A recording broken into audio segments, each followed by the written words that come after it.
Donc aujourd'hui à Bunus, effectivement, je suis venu pour représenter l'association des maires ruraux de France qui regroupe l'ensemble des communes de moins de 3500 habitants qui ont toutes les mêmes problématiques et qui finalement se sont fédérés pour trouver des solutions en commun. Au sein de l'association, déjà nous avons travaillé depuis bientôt plus d'un an sur ce qu'on appelle les états généreux de la ruralité. Alors, ces états généreux faisaient remonter finalement les résultats qui avaient été produits par l'ensemble des élus de France sur leur département, leur région. Et donc on a abordé la santé, on a abordé les écoles, mais aussi on a abordé le logement. Donc aujourd'hui j'interviens pour représenter le président Vannick Berberian au niveau de l'association des maires ruraux de France. Et notre souhait primordial, c'est de pouvoir dire que les SCOT et les PLU soient travaillés d'un commun accord avec les élus du territoire et ne soient pas chapeautés par le microcosme parisien, que nous puissions avoir des allègements au niveau des normes et au niveau des accessibilités de tous les bâtiments publics et qu'il y ait un petit peu de souplesse en termes d'aménagement ou de réaménagement de bâtiments publics.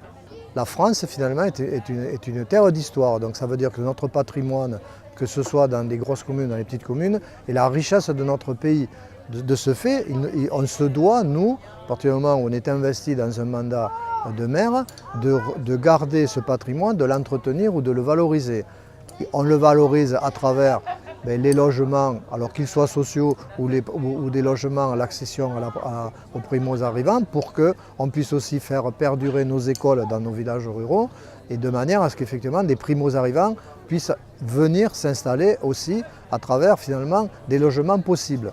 On peut aussi amener ces aménagements, ces logements vers des futurs médecins, parce qu'on s'aperçoit aussi que dans la médecine, il y a des problèmes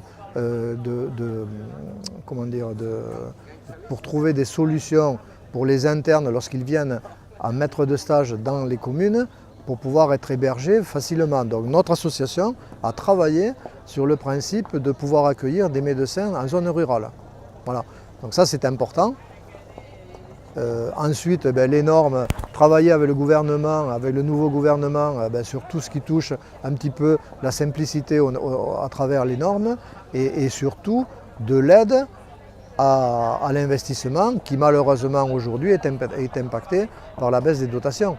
Donc ça veut dire que, vous savez, les maires ont l'habitude de gérer un bon père de famille leur budget, donc ils ne dépenseront pas plus que ce qu'ils ont, donc il faudra que ce soit toujours le système D pour pouvoir arriver à trouver des solutions, même si l'État n'abonde pas autant qu'il le faisait que par le passé.